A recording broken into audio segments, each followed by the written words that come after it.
नादिर नवाब शाह लागा अटड़ मोरी एरावा थे मेंगल स्टाफ बुरई बिरादरी ए नवाब शाह पीपी अगवान इस्ते अली दोस्त बुरे हमें खिलाफ एहतजाज करने बैद छे पोला ने छा हो अली दोस्त बिरोई ऐं उनजे माण्हुनि असांजे पाणी ते ज़ोरी कब्ज़ो करे ऐं उनखे पंहिंजे तरफ़ वाहे वियो आहे। इहो असां सां ज़ुल्म थी वियो आहे। बराए महिरबानी आला इख्तियारनि खे इहो असां उन्हनि जे साम्हूं अर्ज़ु रखूं था त असां सां इंसाफ़ कयो वञे। ऐं इहे अञा ताईं असांखे धमकियूं ॾियनि था ऐं बराए महिरबानी असांखे हिफ़ाज़त बि प्रोवाइड कई वञे, छो जो पुलिस उन्हनि सां वंगार वहे पियो।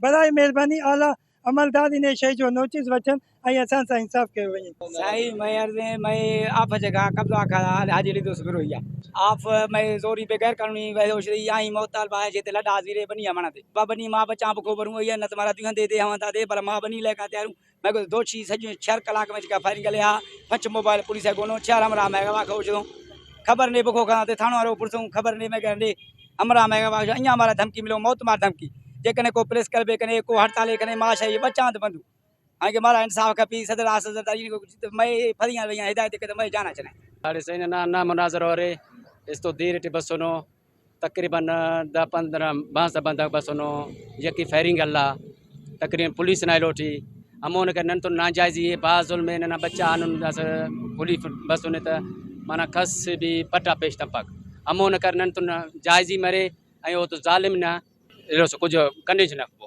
रात अली दोस्त बिरोई और उसके जो है न साथारी आए थे और दे 43 नसरत अटड़ मोरी से थोड़ा करीब है। परेशान स्टाफ उधर उन्होंने पुलिस का सपोर्ट लेकर जो है न गरीब हारियों का जो है न पानी बहाया है और उसका मकसद यही है कि ये जो गरीब लोग हैं जिसके 10 एकड़ हैं या 5 एकड़ हैं ये अपना ज़मीन जो है न उसके हवाले करे और बेच दे।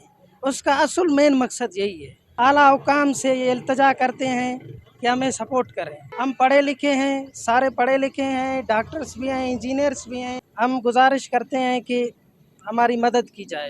नादिर ये मुजारे ये तमारश के हमें कुछ तो मैं जो अली दोस्त बासर शख्सियत हम आपसे दाड़ो आज बंद करने के डगारे कब्जा करना चाहिए।